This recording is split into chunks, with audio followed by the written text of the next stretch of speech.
ce vendredi 21 avril 2023 que s'est clôturé les ramadans à Kinshasa, tout comme partout chez les musulmans. Les musulmans de la capitale congolaise ont célébré cette journée dans leurs mosquées respectives au terrain Njili Sainte-Thérèse de la commune de Njili.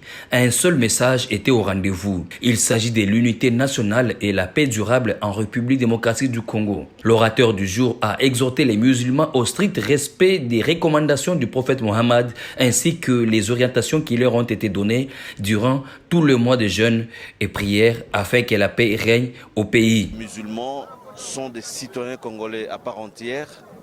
Ils n'ont pas un autre pays ou un autre président.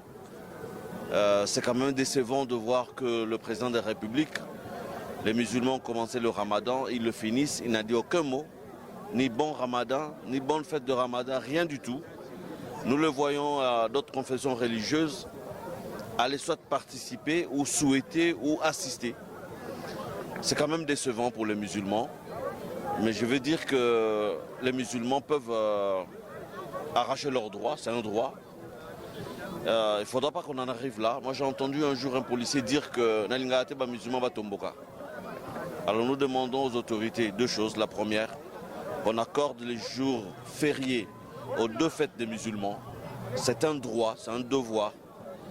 On l'a accordé récemment aux Kimbanguistes, nous ne sommes pas contre. Simon Kimbangu a vraiment combattu pour ce pays. Mais il est temps maintenant qu'on donne aussi aux musulmans 2 jours fériés pour leurs 2 fêtes. Il y a des pays africains qui le font, pourquoi pas chez nous?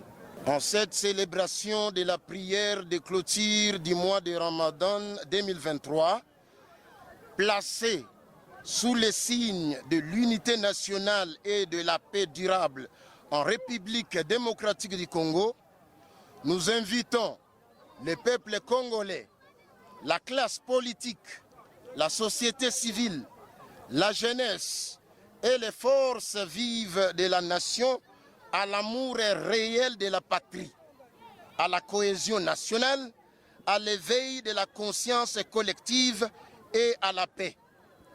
Sans l'unité et la solidarité nationale, la cohésion, la paix durable et la participation citoyenne de la population, nous ne serons pas en mesure de relever les défis qui sont les nôtres. Ainsi, oublions ce que nous n'avons pas été capables de faire jusque-là. Mobilisons-nous pour ce que nous sommes capables de faire et ce que nous devons faire pour notre beau et grand pays.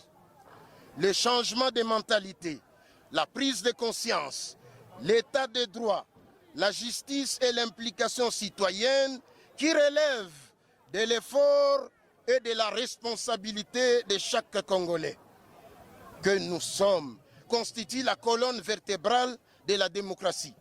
Nous exprimons notre solidarité et notre compassion à tous nos frères de l'Est de la République démocratique du Congo, victimes de la crise sécuritaire et humanitaire causée par les groupes armés créés et soutenus par le Rwanda. Les musulmans de la République démocratique du Congo demandent aux autorités de la République de faire de la journée coïncidant avec la fin du Ramadan comme une journée chômée et payée sur toute l'étendue du territoire national.